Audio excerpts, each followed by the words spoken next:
আসসালামু আলাইকুম রহমতুল্লাহি ওয়া বারাকাতুহু। নাহমাদুহু ওয়া নুসাল্লি আলা রাসূলিহিল কারীম, আম্মা বাদ। নির্বাচন তো চলে আসলো, আর মাত্র অল্প কিছুদিন বাকি আছে। আগে তো সম্প্রচার করা হতো যে আমার ভোট আমি দিব, যাকে খুশি তাকে দিব।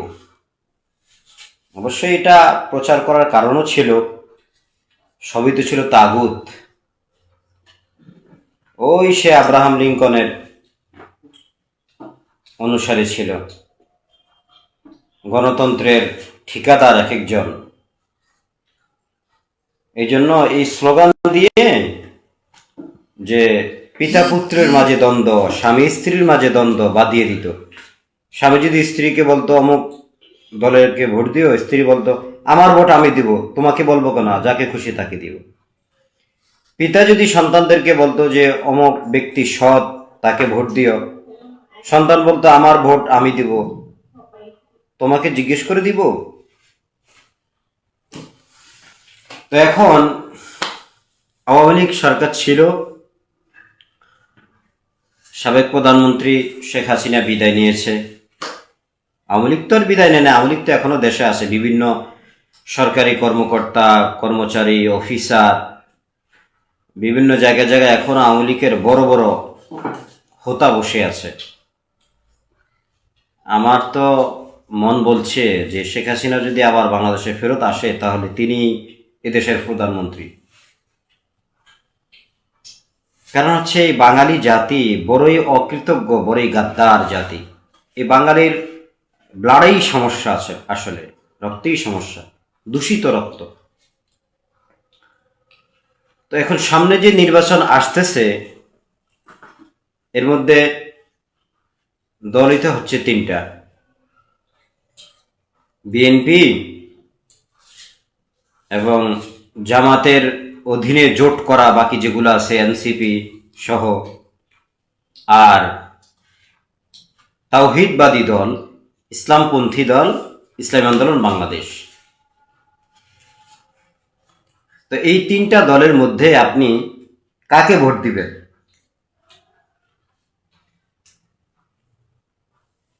শেখ হাসিনা অপরাধী ছিল, আওয়ামী লীগ অপরাধী, আয়নাঘর করেছে, জুলুম করেছে, নির্যাতন করেছে, খুন করেছে, গুম করেছে, ভূমি দখল করেছে, টেন্ডারবাজি করেছে, চাঁদাবাজি করেছে, দেশের অর্থ বিদেশে পাচার করেছে, অনেক। তাদের অপরাধের লিস্ট বিশাল লম্বা। এখন আমার প্রশ্ন হচ্ছে যে সকল অপরাধের কারণে আওয়ামী লীগকে সবাই দোষী বলে বা গালি দেয়, ওই একই অপরাধ যদি এই বিএনপি অথবা জামাত অথবা ইসলামী আন্দোলন বাংলাদেশ এরা করে, তাহলে এরা কি দোষী নয়?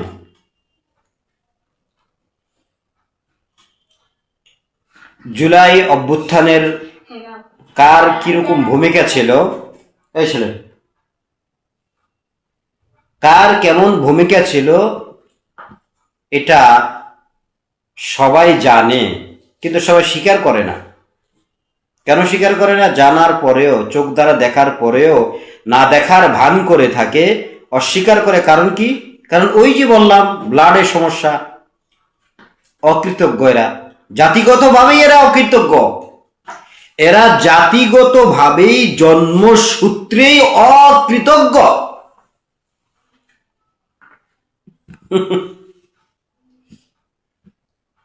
যেদিন থেকে আন্দোলন শুরু, সেই শুরু থেকেই ইসলামী আন্দোলন বাংলাদেশ ছাত্রদের সাথে ছিল।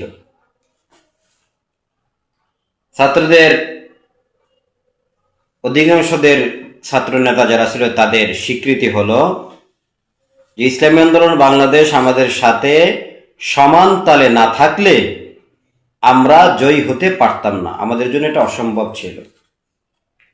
তখন কিন্তু বিএনপির মহাসচিব জনাব ফখরুল সাহেব, তিনি আওয়ামী লীগের নেতাদের সাথে বৈঠক করে বলছিলেন যে আমরা এই আন্দোলনের সাথে সরাসরি জড়িত নই, আন্দোলন বন্ধ করে দিন।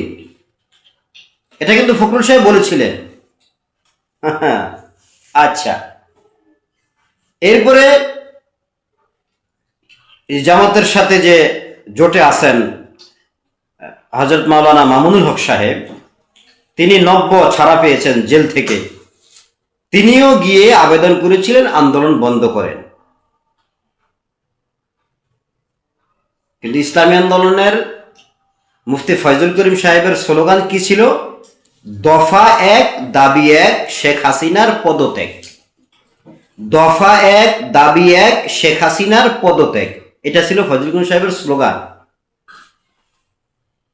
আর পীর সাহেব চরমনাই বলেছিলেন ওই পুলিশকে, এই নরপিচাস, তুই আমার সন্তানের বুকে কেন গুলি করলি? এটা পীর সাহেব রেজাউল করিম সাহেব দামাত বারকাতুহুম পীর সাহেব হুজুর এই বক্তব্য দিয়েছিলেন। এই পীর সাহেব হুজুর যে বক্তব্য দিয়েছেন, এটা একটা বললাম, এরকম প্রতিদিনই ফয়জুল করিম সাহেবের যে স্লোগান ছিল শাইখে চরমনাই, বাংলাদেশের অন্য কোনো দল, বিএনপি বলেন, জামাত বলেন, অন্য কারো এই ধরনের বক্তব্য ভূমিকা ছিল না। বিএনপির ফখরুল সাহেব তো ডাইরেক্টই বলেন আমরা সরাসরি জড়িত না, তাদের তেমন কোনো উল্লেখযোগ্য কর্মীও মাঠে দেখা যায়নি, কারণ তারা মনে করেছিল যে শেখ হাসিনা দুদিন বাদে এই আন্দোলন বন্ধ করে দিবে, এই আন্দোলন সাকসেস হবে না, অতএব এই আন্দোলনের সাথে জড়িত হয়ে নিজেকে শাস্তি দেওয়ার কোনো মানে হয় না, এই আতঙ্ক তাদের মাঝে কাজ করেছিল। আসেন জামাতের কোনো নেতা, কোনো লিডার, প্রথম সারির দ্বিতীয় সারির কোনো নেতা এই আন্দোলনের সাথে জড়িত ছিল না, মাঠে ছিল না। হ্যাঁ, তাদের কিছু কর্মী ছিল, কলেজে তো শিবিরের কিছু ছাত্র থাকে, কিছু না বহু আছে, তারা ছিল, কিন্তু জামাতের কোনো আমির, নায়েবে আমির, কোনো কেন্দ্রীয় নেতা অথবা জেলা পর্যায়ের কোনো নেতা নেতৃত্ব দেয় নাই, লিড দেয় নাই এই অভ্যুত্থান, এই মিছিল, মিটিং, স্লোগান, এই অবরোধ পরিচালনা তারা করে নাই। এনসিপিকে বাংলাদেশের মানুষ যে বললাম জন্মসূত্রী অকৃতজ্ঞ, ওহে ওহে অকৃতজ্ঞ জাতি, কেন বললাম? এটা এনসিপির অনেকেই, অধিকাংশ লোকে স্বীকার করেছে, দুই একটা মুখ বুঝে আছে, গঙ্গা শয়তান দুই একটা আছে। তো দেখেন, এই এনসিপি, এই যে 11টা যে জোট হয়েছিল, এই জোটের মহানায়ক ছিল পীর সাহেব চরমনাই। জামাত ছাড়া প্রথমেই তিনি 8-9টা দল নিয়ে প্রথমে একটা ঐক্য গঠন করেন, খেলাফতে মসজিদ সহ আরো মানে অনেকগুলো দল নিয়ে আর কি। এরপরে সবাই পরামর্শ দিল যে হুজুর, অভ্যুত্থানের পর, শেখ হাসিনা যাওয়ার পর বিএনপির লোকেরা তো যেভাবে চাঁদাবাজি করতেছে, বিএনপি যদি আবার ক্ষমতা যায় তাহলে শেখ হাসিনাকে হটিয়ে কি লাভ হলো, চলেন হুজুর আমরা জামাতকে নিয়ে আসি, জামাত সহ একটা ঐক্য করি। সব আলেমরা পরামর্শ দিল, তাদের কথা মতো পীর সাহেব চরমনাই জামাতকেও নিলেন। কিন্তু ওই যে তাদের রক্তের মধ্যে যে একটা নেফাকি আছে, তাদের রক্তের মধ্যে যে একটা নেফাকি, তারা ওই নেফাকিটা, ওই মুনাফিকি কর্মকাণ্ড শুরু করে দিলেন। জোটের মধ্যে ঢুকার কিছুদিন পরেই তারা পল্টিবাজি শুরু করলেন। তারা ইসলামী আন্দোলনের পরামর্শ ছাড়াই এনসিপিকে যুক্ত করলেন। যুক্ত করার আপনারা কে? যদি যুক্ত করতে হয় শাইখ পীর সাহেব চরমনাই করবেন, তারা, কারণ তিনি হচ্ছেন এই ঐক্যের মহানায়ক। এরপরে তারা আবার নিজেরা আসন ভাগ করে। আসন ভাগ করার কে? এই ঐক্যের থিওরি তো ছিল, যেই ফর্মুলার উপরে, যেই নীতিমালার উপরে এই ঐক্য হয়েছিল, সেটা কি? সেই নীতিমালা হচ্ছে যে ওয়ান বক্স পলিসি, অর্থাৎ আসন সমঝোতা। আসন সমঝোতার ভিত্তিতে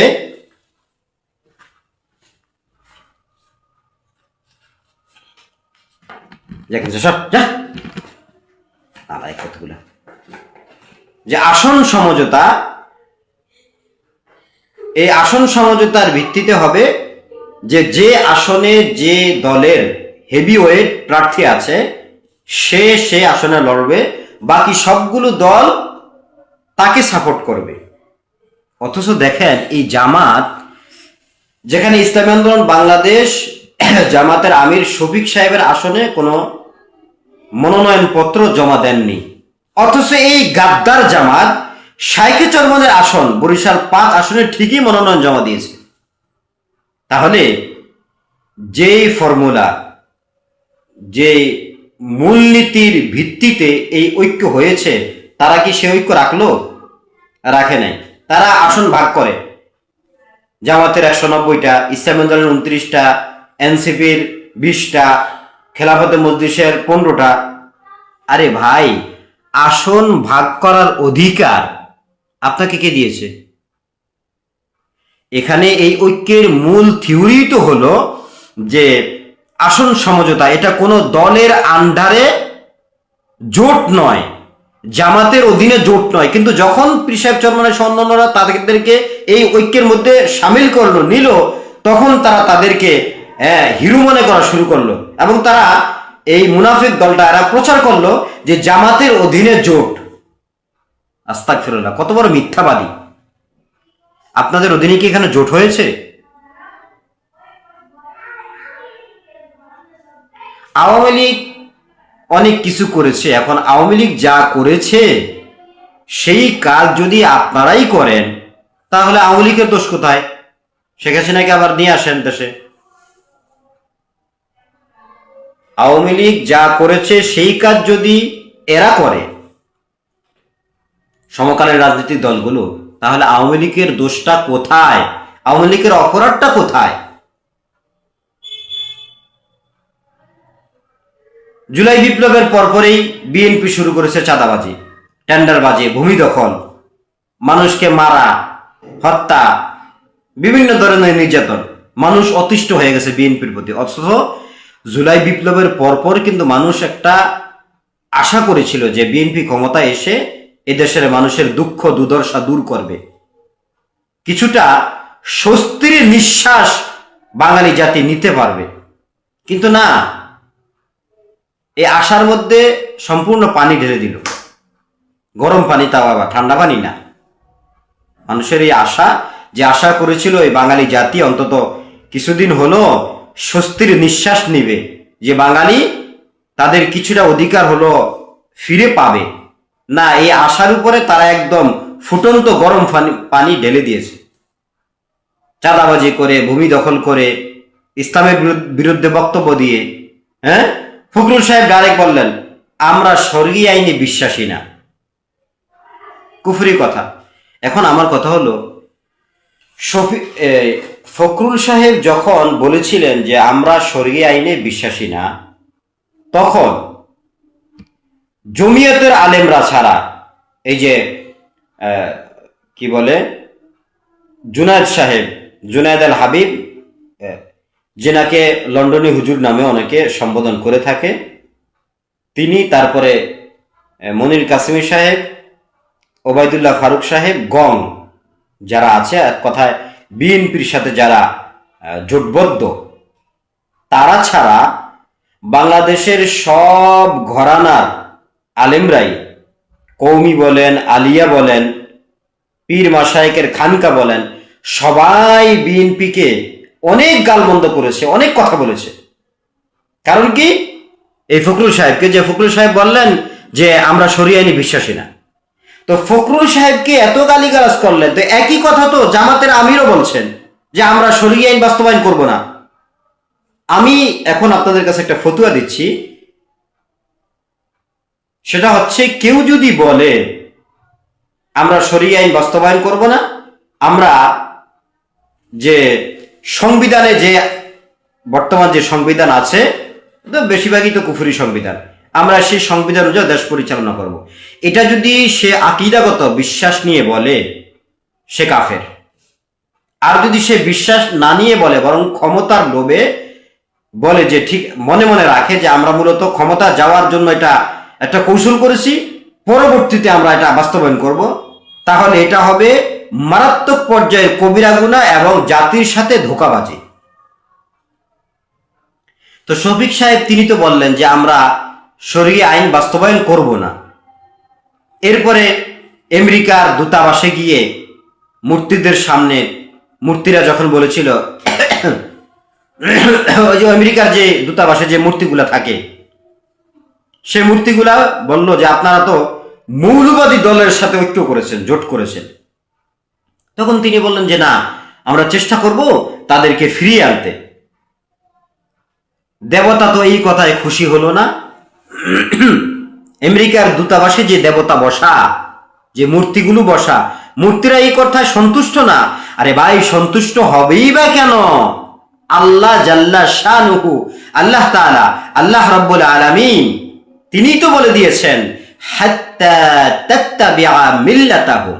আরে ইহুদি, খ্রিস্টান, অমুসলিম, কাফের, মুশরিক, মুনাফিকদেরকে ততক্ষণ পর্যন্ত তোমরা সন্তুষ্ট করতে পারবে না যতক্ষণ না পর্যন্ত তোমরা তাদের মিল্লাতকে, তাদের আদর্শকে গ্রহণ না করবে, তাদের ধর্মকে, তাদের দ্বীনকে, তাদের কালচারকে গ্রহণ না করবে, ততক্ষণ পর্যন্ত তাদেরকে সন্তুষ্ট করতে পারবে না। তো শফিক সাহেব দেবতাদেরকে সন্তুষ্ট করে আসছেন কিভাবে? এরপরে যখন তিনি বললেন যে আমরা তাদেরকে ফিরিয়ে আনবো, দেবতা এই কথায় খুশি না, মূর্তি এই কথায় খুশি না, তখন ঠিক আছে, আমরা কৌশলে তাদেরকে জোট থেকে বের করে দেব। আভি আয়া, ডান, ওকে, ডান। দেবতা এখন বললেন ইটস ওকে, ঠিক আছে, তাহলে আপনাদেরকে সাপোর্ট করা যায়। তার মানে তিনি আমেরিকার লাল চামড়েওয়ালে লোগো কা, লাল চামড়াওয়ালা লোকদের সাপোর্ট তিনি পেয়ে গেলেন। এখন আর দাদাকে ঠেকায় কে? আচ্ছা, এরপরে তাদের লোক পূজার সময় সরস্বতী না কি পূজা আছে না ওদের, বড় যে পূজাটা হয়, সে পূজার সময় বলেছিল তাদেরই লোক, জামাতের লোক, পূজা আর রোজা এক। আস্তাগফিরুল্লাহ, নাউজুবিল্লাহ, আল্লাহ মাআযাল্লাহ, আস্তাগফিরুল্লাহ। এরপরে এই নির্বাচনে এখন যে চলতেছে, তাদের লোকেরা ইসলাম আন্দোলন লোকদের উপরে জায়গায় জায়গায় আক্রমণ করতেছে। নোয়াখালীতে সম্ভবত 16 জনকে আহত করে ফেলছে।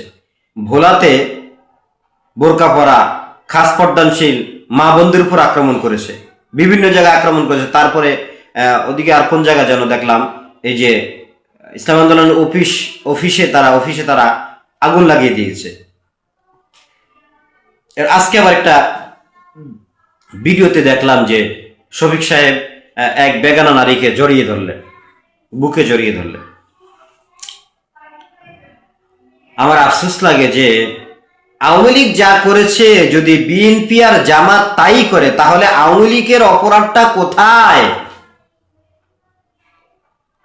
আওয়ামী লীগ যা করেছে, ধর্ষণ, খুন, গুম, হত্যা, ভূমি দখল, টেন্ডারবাজি, চাঁদাবাজি, দেশের অর্থ বিদেশে পাচার, যদি বিএনপি জামাত তাই করে, তাহলে আওয়ামী লীগের অপরাধটা কোথায়? এই জন্যই কি জুলাই বিপ্লব হয়েছিল? ভোট হাত পাকায় দিবেন। আসলে আমি যে বলেছিলাম যে এই বাঙালি বড় অকৃতজ্ঞ। করোনা হয়েছে, করোনা যে এই দেশ থেকে বিদায় নিয়েছে, করোনার যে ভয়াল থাবা, যে ধ্বংসাত্মক থাবা, করোনা প্রতিটা মানুষের হৃৎপিণ্ডে ভয় ঢুকিয়ে দিয়েছিল।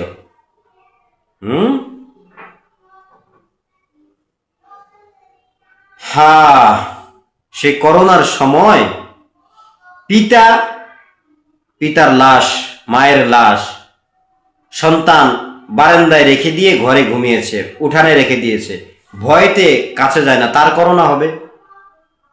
স্ত্রী স্বামীকে ছেড়ে বাপের বাড়ি চলে গিয়েছে, স্বামী স্ত্রী খাট আলাদা করে দিয়েছে। ওই মুহূর্তে ইসলামী আন্দোলন বাংলাদেশের লোকেরা এই করোনায় নিহত লোকদেরকে দাফন করেছিল।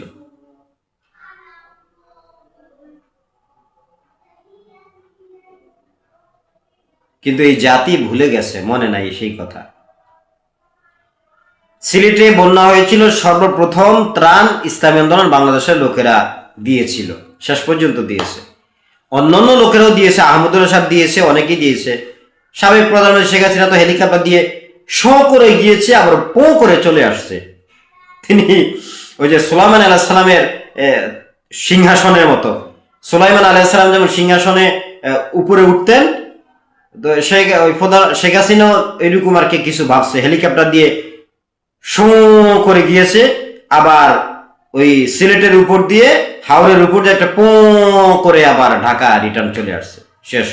ওনার বন্যার্থদের, বন্যায় যারা ক্ষতিগ্রস্ত হয়েছে তাদের হেল্প করা হয়ে গেছে, ব্যাস। ওনার ওই হেলিকপ্টারের যে বাতাস, ওই বাতাসেই কাম হো গেয়া।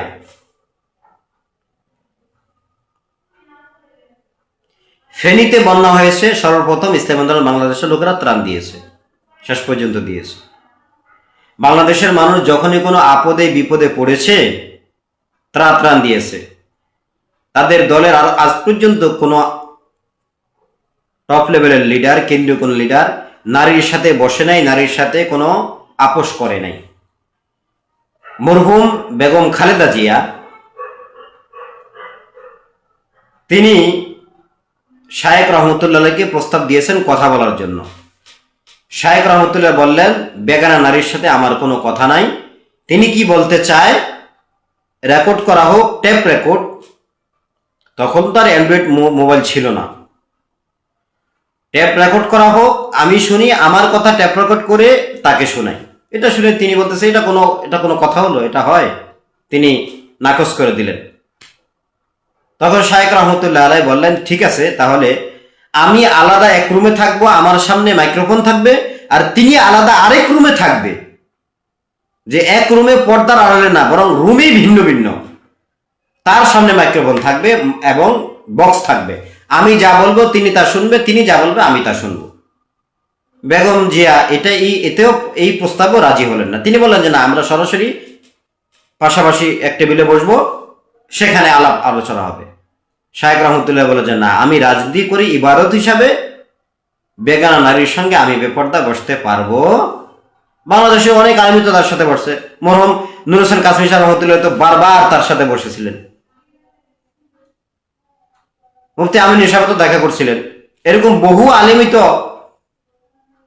আলেম তার সঙ্গে দেখা সাক্ষাৎ হয়েছে। এখন আমার কথা হচ্ছে যে জামাতকে তো আমরা বলি যে জামাত ইসলাম, অনেকে বলে, আমরা বলতে আমি বলি না, আমি বলি জামাত অথবা জামাত শিবির বলি। আমার কথা হচ্ছে, আমি একবার বলেছিলাম যে জামাতকে হয়তোবা দেশের স্বার্থে ভোট দেওয়া জায়েজ, বিএনপিকে দেশের স্বার্থে ভোট দেওয়া জায়েজ নাই, আর ধর্মের স্বার্থ জায়েজ নাই, কারণ তারা তো বলে শরিয়া আইনে বিশ্বাসী না। আর দেশের স্বার্থে জায়েজ নাই কেন? কারণ তারা তো অলরেডি শুরু করে দিয়েছে আওয়ামী লীগের কর্মকাণ্ড, টেন্ডারবাজি, চাঁদাবাজি, হ্যাঁ, বিভিন্ন জায়গায় অকারণ ঘটানো শুরু করে দিয়েছে অলরেডি। ক্ষমতায় গেলে তারাও শুরু করে দিবে। তো সেই হিসাবে ধর্মের স্বার্থে এবং দেশের স্বার্থে কোনো স্বার্থেই তাদেরকে ভোট দেওয়া জায়েজ নেই। জামাতকে দেশের স্বার্থে জায়েজ আছে, তবে দ্বীনের স্বার্থে, ইসলামের স্বার্থে জায়েজ নাই। কেন? কারণ তারাও তো বলতেছে তারা শরিয়া আইনে বাস্তবায়ন করবে না। তারা যে সেকুলারিজম যে আছে, যে বর্তমান যে সংবিধান আছে, এই সংবিধান অনুযায়ী, কুফরি সংবিধান অনুযায়ী তারা দেশ চালাবে, এবং তারা নারীদেরকে বোরকা পড়তে বলবেন না। হ্যাঁ, নারীরা স্বাধীন, যার ইচ্ছা বোরকা পরবে, যার ইচ্ছা থ্রি পিস পরবে, যার ইচ্ছা অর্ধনগ্ন থাকবে, যার ইচ্ছা ল্যাংটা থাকবে, যার যেমন ইচ্ছা সে তেমন চলবে। গুড, খুবই ভালো। আচ্ছা, এরপর তাদের এক লোক বলল রোজার পূজা এক, আরো অনেক, তারা সাহাবায়ে কেরামের দোষ ধরে। মওদুদে আকীদা না হয় বাদই দেয়া, মওদুদে আকীদার কথা বললাম না, কারণ মওদুদে আকীদা আনলে তারা অস্বীকার করে। তো সমকালীন যুগে তাদের যে সমস্ত ঘটনাগুলো ঘটতেছে সেগুলোই বললাম। তারা তো অহরহ বিদেশি কূটনীতিকদের সাথে বৈঠক করতেছে, ইসলাম বিদ্বেষী প্রস্তাবনা তাদেরকে দেয়, তারা রাজি হয়ে যায়। আমেরিকার যে লাল চামড়েওয়ালে কুত্তে, লাল চামড়াওয়ালা যে কুকুর, তাদেরকে যে প্রস্তাব দিল রাজি হয়ে গেল লাল চামড়াওয়ালা কুকুরের প্রস্তাবে। তো যাই হোক, তো দিনের স্বার্থে, ইসলামের স্বার্থে তাদেরকে ভোট দেওয়া জায়েজ নাই, কোনো মুসলমানের জন্য জায়েজ হবে না। দেশের স্বার্থে জায়েজ বলতেছি কেন, যে হয়তোবা আওয়ামী লীগ বিএনপি যেভাবে দেশকে একবারে জোকের মতন শুষে খেয়েছে, হয়তোবা তারা এভাবে খাবে না, কিছুটা হলো হয়তোবা তারা কাজ করবে, এই জন্য বলতেছি দেশের স্বার্থে জায়েজ। এখন আমার কথা হচ্ছে, আপনার কাছে কি ইমান বড় নাকি দেশ বড়? ইমান বড় নাকি দেশ বড়? অবশ্যই ইমান বড়, ইসলাম বড়। প্রয়োজনে চাঁদা দিব, ইমান দিব না।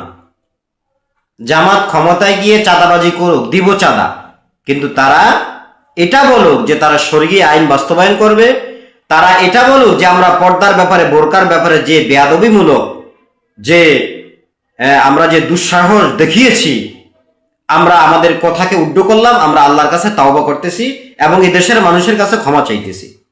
আমাদের যে লোক বলল রোজার পূজা এক, সে নতুন করে কালেমা পড়বে, ইমান আনবে, তওবা করবে, এভাবে মোটামুটি যারা এই ইসলাম বিদ্বেষী কথা যারা বলে, এই তওবা করতে হবে জামাত। যদি এইভাবে পরিপূর্ণভাবে তওবা করে তাহলে তাদেরকে সাপোর্ট করা যায়, কিন্তু তারা তো সেটা করছে না। সব দোষ শুধু আওয়ামী লীগের, আওয়ামী লীগের, আওয়ামী লীগের। আরে ভাই, আওয়ামী লীগ যা করেছে যদি আপনিও তা করেন, আওয়ামী লীগ যে বক্তব্য দিয়েছে, যেমন আওয়ামী লীগের ওই যে দরবেশ বাবা, কি জানো নাম ওটা, আরে ভুলো তো গেলাম, ওই যে বুইরাডায়, যেটা শেখ হাসিনার ইয়া ছিল, পরামর্শ উপদেষ্টা ছিল, সালমান এফ রহমান, বেক্সিমকো কোম্পানির মালিক, এই বুইরা খাটাস, যে দাড়ি কেটে দাড়ি ছেটে পরে পালাতে চেয়েছিল, ধরে ফেলছে। সে বলল কি যে কোরআনের মধ্যে কিছু ভুল আছে, নাউজুবিল্লাহ, হাদিসের মধ্যে অনেক ভুল, এটা নিয়ে চলা যায় না, তবে কোরআনের মধ্যেও কিছু ভুল আছে যেটা নিয়ে চলা যায়, হাদিসে অনেক ভুল, এটা নিয়ে চলা যায় না, এটা তো কাফের। এখন আমার কথা হচ্ছে, আওয়ামী লীগের নেতারা যে বক্তব্য দিয়েছিল, ওই একই বক্তব্য যদি বিএনপির লোক দেয়, ওই একই বক্তব্য যদি জামাতের লোক দেয়, তাহলে আওয়ামী লীগের অপরাধটা কোথায়? হাসিনাকে তাড়িয়েছেন কেন? নিয়ে আসেন দেশে। হাসিনাকে তাড়িয়েছেন কেন? দেশে নিয়ে আসেন। আপনি একজন লোক অপরাধ করলো, তাকে আপনি মেরে ধরে একবারে তাকে ধ্বংস করে দিলেন, আবার ওই অপরাধ আপনিই করেন, তার বিদায়ের পরে আপনি নিজেকে সাধু সন্ন্যাসী দাবি করতেছেন। এটা কোন ধরনের ইনসাফ রে ভাই? এটা তো বিবেকের দাবি হতে পারে না। তো যাই হোক, আমি কাগজ কলমে দায়িত্বে বাংলাদেশের কোনো রাজনৈতিক দলের সাথে জড়িত না। বাকি আমি একজন আলেম হিসাবে আমার বন্ধু বান্ধব, পরিচিত, আত্মীয় স্বজন সকলকে বলবো হাত পাখায় ভোট দেওয়ার জন্য। কেন? দুনিয়ার কোনো স্বার্থে নয়, বরং ইমান বাঁচানোর জন্য, আখেরাতের স্বার্থে। দুনিয়ার কোনো লোভ লালসা নাই। আমাকে চরমনাই পীর সাহেবরা চিনেও না, বছরকে বছর যায়, তাদের সঙ্গে আমার কোনো সাক্ষাৎ হয় না। বা ইসলামী আন্দোলন বাংলাদেশে যত প্রার্থী আছে, বাংলাদেশে কোনো প্রার্থী আমাকে চিনে না, কোনো প্রার্থী না। বাংলাদেশে ইসলামী আন্দোলনের যত প্রার্থী আছে, একটা প্রার্থীর সাথে আমার কোনো যোগাযোগ নাই, পরিচয় নাই, পরিচিতি নাই, আমাকে চিনে না। আমি তাদের কোনো বড় কোনো দায়িত্বশীল না, না আমার এলাকা চাঁদপুরে, না আমি ঢাকা যে থাকি আস্তাবাদ এখানে, কিংবা অন্য কোনো জায়গায়, কোথাও নেই। তা আমি কেন বলছি? আমি আমার বন্ধু বান্ধব, পরিচিত, আত্মীয় স্বজনকে জাহান্নামের আগুন থেকে বাঁচাবার জন্য বলতেছি। যেহেতু ভোট একটা আমানত, এই আমানত দিতে হবে যোগ্য পাত্রকে।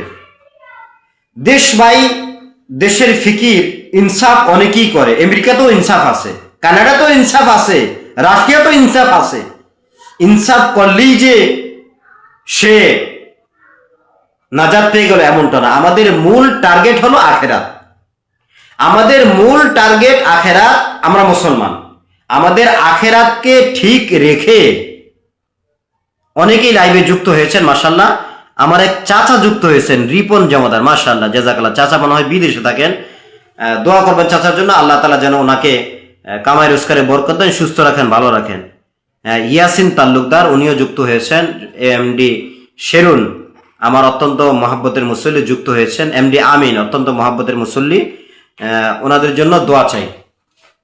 তো যাই হোক, তা আমি যে হাত পাকায় ভোট চেয়েছি এটা শুধুমাত্র ইমানের দাবিতে।